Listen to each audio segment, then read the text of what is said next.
Well, good evening, greetings and salutations. This is Passionate Bliss, and I'm here again tonight with questions, comments, useless facts about me, tips for everybody. But first, go to my YouTube channel, Passionate Bliss. Comment, like, subscribe, share, and I will talk to you over there. I love talking to you over there. And my full video will always be over there. Eventually, I will only be over there, especially once I roll out my Black Love t-shirt line collection and I begin my talk show with my male co-host.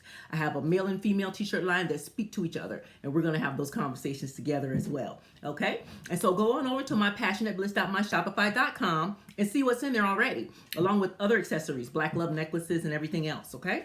And so, as you know, this is a relationship channel.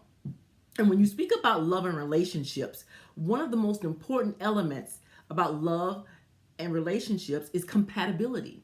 Okay? Have you ever met that couple? These are my questions. Have you ever met that couple that you watch them talk and interact and look at each other and talk about each other behind their back, and you wonder, do they even like each other? Okay, you ever met that couple?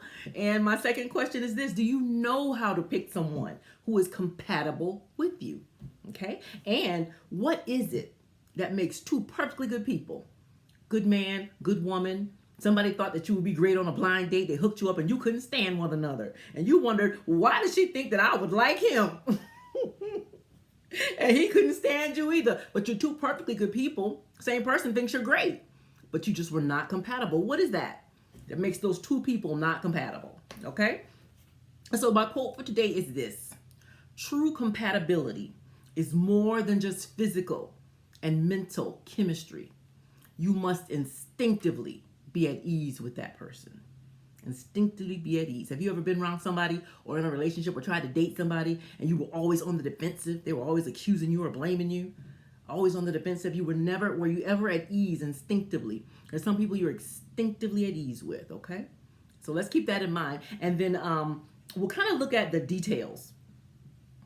When you're picking out somebody to be compatible with, it'll be evident in these areas. And next week, like I said, we're going to break it down probably into a two-part series and look at each one individually. We're going to use our definitions. You know, I love definitions. Okay. And so these are the areas where you can use to gauge your compatibility.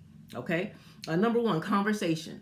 What is the nature of their conversation? Is it compatible with yours? Okay. Intimacy. Now, this is sexual practices, and you shouldn't get to that till later on. But you may want to have a conversation on it to find out if they're a dud. Oh, maybe you're the dud. But it's something that, it is a factor in compatibility. Are you compatible intimately, sexually? Okay. Number three, relaxation. What relaxes you? What relaxes that person? Is it compatible? Okay. Number four, ambition. Are your ambition levels the same? If they're low motivation and you're high motivation, are you going to be compatible? Okay. The next one is philosophy. What is really important in life? You don't have to agree on everything, but the really important things in life, are you compatible? Do you agree? Okay. Interests or hobbies. What are their hobbies? What are your hobbies? Are they compatible? Okay. Are they compatible? And respect. Major one for me. Major one. Respect. Is your idea of what is respectful the same as their idea as what is respectful? Are they compatible? Are they compatible? Sometimes they're not. Sometimes they're not. And the eighth one is passion. And that speaks to passion about the relationship. How passionate are you about the relationship? How passionate are they about the relationship? Okay. She could care less, and he's loving everything she says and does. She could care less if she don't hear from him for days. Your passion about that relationship. Is it compatible? Okay. So we're going to look at that next week. We're going to think about it. And then after that, we're going to take a look at the relationships we're in and ask ourselves some questions. Say, am I compatible with who I'm with? Okay. So with that being said, y'all have sweet dreams. Wait to find them all real.